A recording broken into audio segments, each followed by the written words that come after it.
Pernah dengar nama Ciamis kan? Yuk, hari ini kita bareng-bareng telusuri aliran sejarah salah satu daerah paling istimewa di Jawa Barat ini.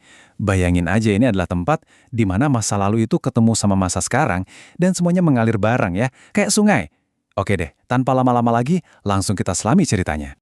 Oke, pertanyaan pertama dan paling mendasar. Kenapa sih namanya Ciamis? Nah, kuncinya tuh ada di kata pertamanya, Ci. Dalam bahasa Sunda, Ci itu artinya air atau sungai. Dan percaya deh, ini sama sekali bukan kebetulan loh. Justru, nama inilah yang jadi pintu gerbang buat kita ngertiin seluruh jiwa dari wilayah ini. Yang menarik, kata amisnya sendiri itu ternyata punya dua makna. Di satu sisi, amis itu bisa berarti manis. Ini kayak semacam harapan gitu ya untuk tanah yang subur dan kehidupan yang sejahtera. Tapi ada juga versi cerita yang lebih membumi. Katanya nih, para pendatang pertama kali itu mencium aroma hanyir ikan dari sungainya. Aroma yang, ya, amis. Jadi dua cerita ini, satu puitis, satu lagi praktis, dua-duanya jadi denyut nadi yang ngebentuk identitas awal Ciamis. Oke, dari asal-usul nama, sekarang kita bakal mundur jauh ke belakang, mengarungi waktu.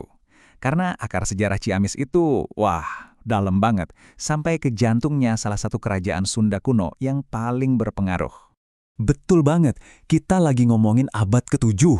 Coba bayangin, dari zaman itu, jauh sebelum banyak kota modern yang kita kenal sekarang berdiri, wilayah Ciamis itu udah jadi pusat kekuasaan yang sangat diperhitungkan.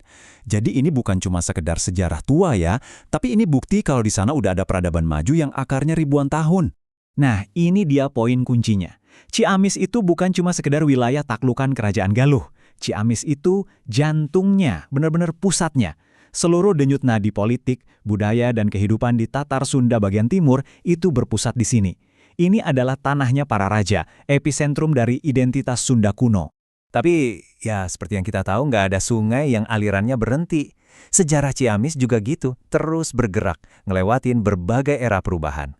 Dan yang luar biasa, setiap ada arus baru yang datang, itu nggak pernah ngapus jejak yang lama.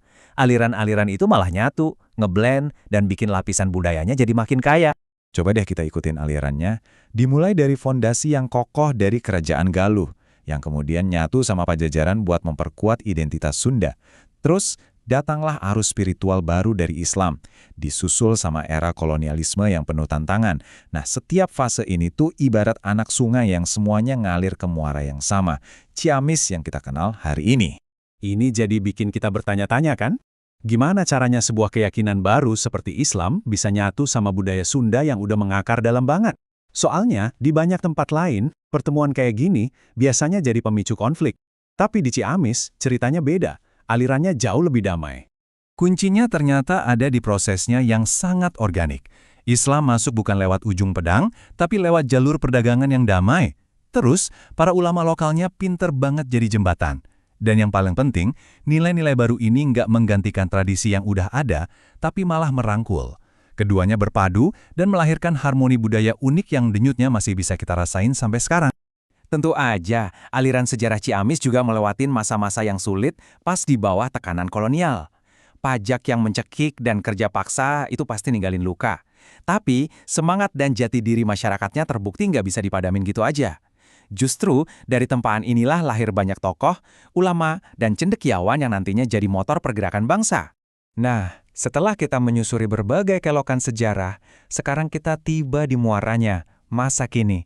Jadi, gimana semua aliran waktu itu akhirnya ngebentuk wajah Ciamis yang kita lihat hari ini?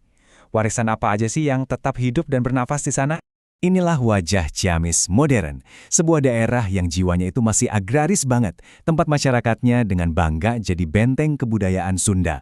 Di tengah gempuran modernisasi, bahasa, adat, dan kearifan lokalnya tetap dijaga dengan teguh.